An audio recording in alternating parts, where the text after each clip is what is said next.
Le nouveau Stretch SL de chez Propen vient de sortir et je l'essaye dans cette vidéo. Regardez pas en bas les gars.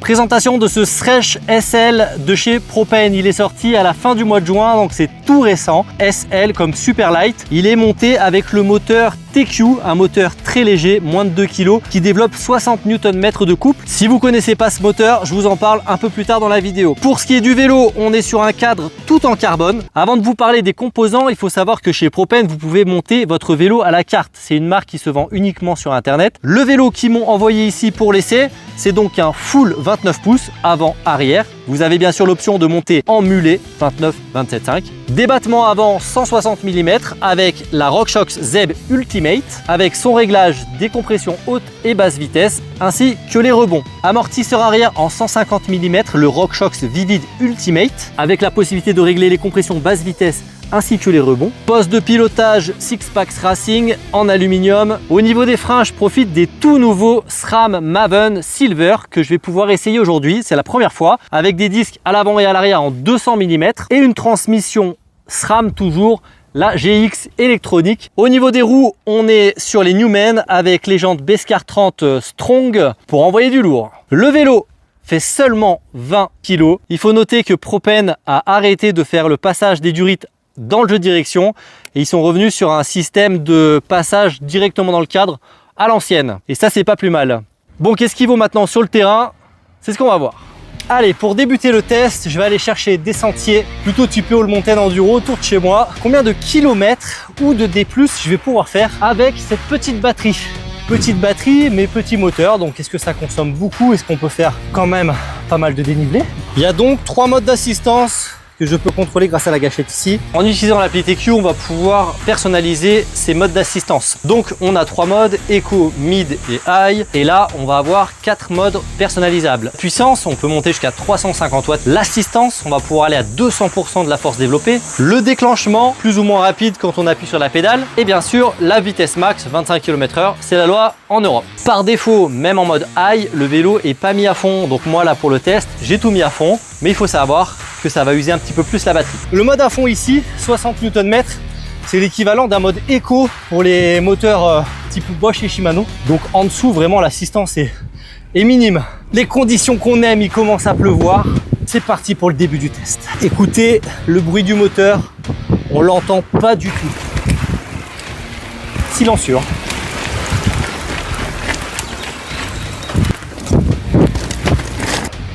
Qui va pouvoir grimper la marche ici. Wouah, non! Punaise, quand je fais l'extension, l'amortisseur arrière il te pompe tout quoi. Il s'écrase. Pas simple hein. Est-ce que ça va passer la marche ici? Hop là, voilà. Ça burn. Stoppi.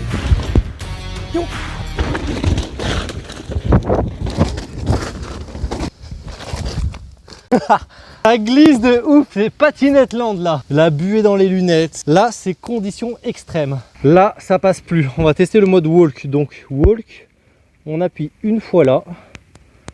Walk assist et je laisse appuyer normalement ici. Le walk est bloqué. Je sais pas si... Oh, il y a un bug. Ah, c'est parti, ok. Ouf. Truc quand même bizarre avec le mode walk là. Oula. Ah, il faudra vraiment alléger le vélo au début, sinon il se met en bug. Hein.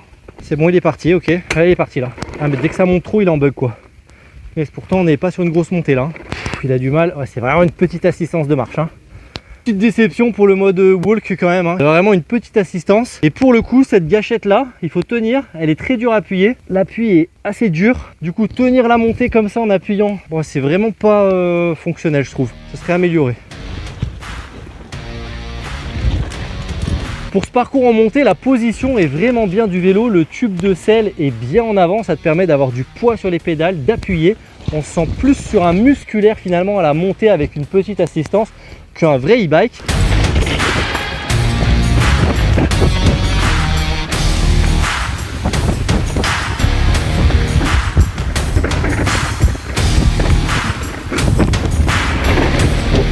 Au niveau du passage de roue arrière, Propane a voulu optimiser à mon avis pour avoir les bases les plus courtes possibles avec un 29 pouces. On va pas accrocher des pierres parce qu'à mon avis ça va vite rayer le cadre. Ça va là, c'est que de la boue, mais imagine tu racles avec des cailloux, le cadre il va pas aimer à mon avis.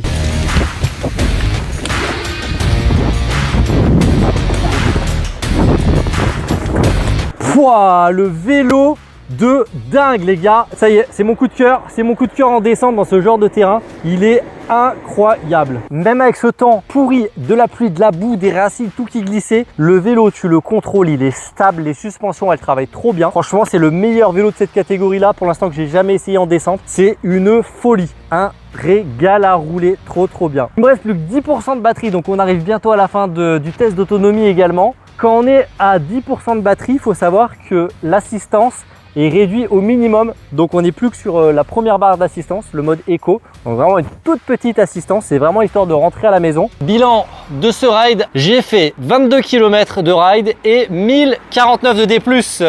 Voilà, j'ai dépassé les 1000, ce qui est plutôt pas mal. Alors honnêtement, les 100 derniers, c'était avec les 10% et c'est un peu triché quoi. J'étais plus du pédalage que de l'assistance électrique. Mais 1000, franchement, avec une petite batterie comme ça, c'est plutôt pas mal. Hein. Donc, satisfait. Par contre, niveau ride, c'est sûr que là, vous voyez le temps, j'ai roulé que une heure, une bonne heure. Donc c'est sûr que là, avec l'assistance, c'est plutôt un truc que tu fais en after work ou petite sortie. Mais il faudra pas compter faire une grosse journée avec ça, c'est sûr. Sur ce vélo d'essai, je suis avec une batterie de 360 Wh. On a l'option d'avoir ce vélo avec une batterie en 580 Wh et aussi de rajouter un range extender de 160 Wh. La batterie est amovible. Pour l'enlever, il suffit d'enlever le cache ici, le faire descendre. Ici, on a un porte-outil intégré d'ailleurs. Il y a une vis en dessous qu'il faudra dévisser, une petite languette en dessous qu'il faut tirer, débrancher le câble et on tire sur la languette et la batterie vient. Avantage d'avoir une petite batterie en 360 Wh, c'est bien sûr le poids. Celle-là fait 1,8 kg. Si vous optez pour la version avec la batterie en 580 Wh, vous allez prendre 800 grammes à peu près. Vu que c'est amovible, pour ce qui est de la charge, on pourra soit recharger directement sur le vélo, soit en prenant la batterie et en la rechargeant chez soi. Pour ma petite batterie en 360 Wh, il m'indiquait 2h10 de recharge. On est sur un chargeur ici en 4 ampères. D'ailleurs, via l'application, on a deux options pour économiser sa batterie. L'une, c'est pour réduire la vitesse de charge et la deuxième, c'est pour pas recharger à 100%, par exemple quand on va stocker son vélo pendant un long moment. Petit truc dommage, c'est que tu vois la boîte ici à outils, elle est pas étanche et du coup des journées de ride un peu boueuses ou alors quand tu laves ton vélo comme je viens de faire, à mon avis les outils qui restent dedans, ils vont avoir tendance à rouiller. Un petit joint ici, tu vois, peut-être ça aurait permis d'étanchéifier un tout petit peu le système. C'est vrai que là c'est le truc un peu dommage. Pour cette deuxième partie de test, je suis à la station de Champs-Rousse au-dessus de Grenoble. Je suis en train de remonter toutes les pistes à l'envers, soit par des chemins ici de 4x4, soit directement par les pistes puisque la station est fermée. Le vélo grimpe super bien et ça va être l'occasion de pousser le vélo dans ses retranchements aussi bien en montée qu'en descente. Là j'arrive sur la partie grosse DH, gros saut. Ok, ça y va.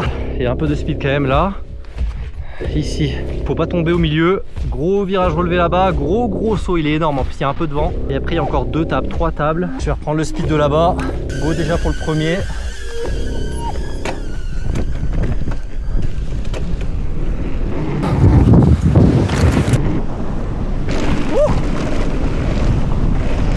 Et là, le speed. Waouh! Ah ouais, faut aller loin là. Ok, là, faut pas hésiter. Je vais faire une marque pour bien viser droit. Tu continues le virage, tu finis dans le décor. Allez, je repars du tout début et je fais la ligne complète. Allez, go. Il y a un peu de vent là, c'est ça qui m'inquiète. Et de pas m'en mettre une, je suis tout seul encore. Tout seul pour filmer ma vidéo. Le bike park est fermé. 3, 2, 1. Faut pas réfléchir. Let's go.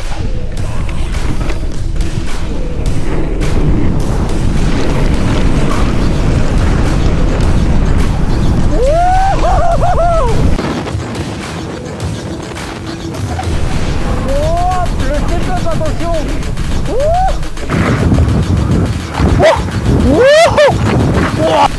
Yeah.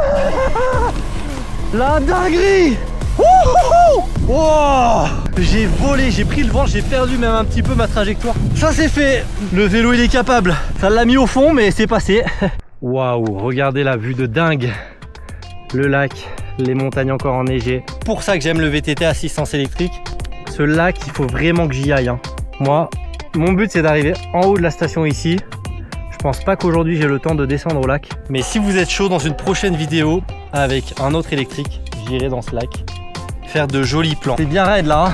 Je suis bientôt en haut et j'ai 56% de batterie restante. Ah, je vais pouvoir le faire 2 fois aujourd'hui. Hein. Facile. Champ rousse. Yeah. Commence à arriver en altitude. Bientôt tout en haut. La neige est encore un petit peu là. Ouf. Moi qui de base est pas super fan des moteurs SL, des petits moteurs qui poussent pas trop, bah là je me suis réconcilié avec. Le vélo franchement il grimpe bien, t'es pas tout transpirant en haut de la montée. En vrai c'est du plaisir, ça fait pas de bruit. J'arrive en haut, j'ai fait 732, 700 D+, et il me reste 35%. Ouais, tu peux facilement aller tout en haut de la montagne. Donc finalement ce moteur, tu peux quand même en faire du dénivelé. Hein. Ah, la passerelle, est-ce qu'elle est fermée ou pas? Elle est ouverte. Oh là là. Regardez-moi ce kiff. Let's go! Wouhou! Yes! Wouhou! Yeah! Oh! Incroyable! Youhou! Trop bien. Et après, direction le bike park pour faire les pistes et envoyer du lourd avec le bike. Voilà la croix, c'est le signe que je suis officiellement arrivé à 2250 mètres. Allez, c'est parti pour aller prendre la rouge. Ah, lui, c'est régal avec la moto. Hop, punaise, ça tourne. Ouh. Youh. Ouh. Ouah, ça sent que ça ouvre bientôt. Les pistes là, c'est billard. Hop là. Hop. Ah, c'est trop bien. Ouh. Petite passerelle. Ouah, c'est beau ça. Ah. Des virages, des sauts. Wouh. Yeah. Hop. You. Petite passerelle. Wouh. Ah, c'est bon ça. Yeah. Wow, le kiff avec ce vélo. J'ai l'impression d'avoir un enduro.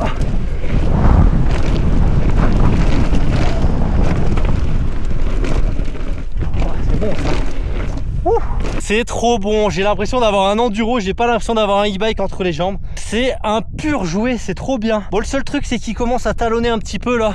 Il faudrait en mode bike park là, il faudrait gonfler un petit peu les suspensions et les pneus.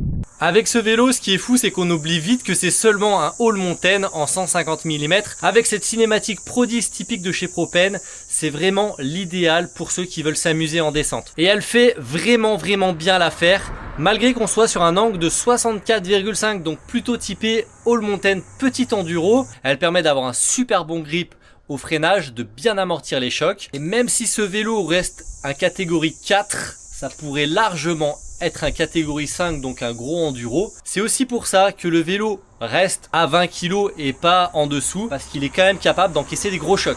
Bon, je continue, c'est trop bon.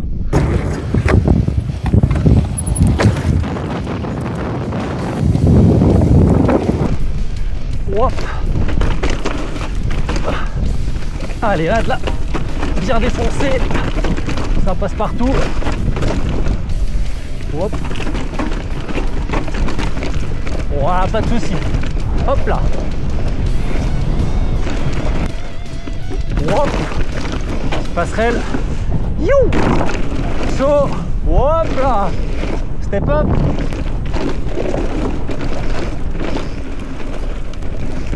Danger. Wouhou. Faut vraiment que j'ai freiné. Yes. Trop de la balle. Oh là, c'est où là? Hop, hop. Oh, yes. Trop bon. Oh. J'ai un enduro entre les jambes, j'ai pas un e-bike là. C'est trop bon. C'est tellement stylé. Hop. Hop. Oh, le kiff. Oh. Oh. Oh, ça me plaît pas par contre. Et merde. Ah, petit problème de rayon là les gars. Mais avant de vous dire ce que j'ai pensé vraiment de ce vélo, je vous demande un petit truc comme d'habitude, c'est de liker et de vous abonner et surtout de me dire en commentaire quel vélo vous souhaitez que je teste la prochaine fois. Ça me permet d'aller contacter les marques, voir l'intérêt pour les vélos et de pouvoir continuer à vous produire des vidéos d'essai comme celle-ci. Maintenant, qu'est-ce que j'ai pensé de ce Propen Stretch SL? Déjà très surpris en montée, je m'attendais pas à un vélo aussi performant, notamment par rapport à un angle de tube de selle qui est bien avancé. Ça permet d'avoir de l'attaque sur la pédale, et franchement ça grimpe bien, notamment avec ce nouveau moteur TQ HPR 60, ont bien boosté, il est silencieux et c'est franchement agréable dans les petits sentiers. L'autonomie elle est vraiment correcte avec une petite batterie. Si vous optez pour la grosse batterie, vous pourrez largement faire de bonnes sorties et des bons dénivelés. Le boîtier de pédalier aussi est assez haut, j'ai rarement frotté dans les sentiers, donc ça c'est plutôt efficace. Maintenant en descente, bah là c'est le roi et il m'a pas déçu. La cinématique typique de chez Propen, la Pro 10, ultra performante, surtout pour un vélo de cette catégorie là. On oublierait presque que c'est un all mountain petit enduro, franchement il descend trop bien. Les roues en 29-29, c'est pour moi une bonne configuration, la géométrie est assez joueuse, à surveiller le petit passage de roues, mais pour moi c'est un vélo que je valide à 100%. Maintenant c'est à toi d'aller regarder la dernière vidéo ici ou t'abonner, et je vous dis à une prochaine. Ciao les gars.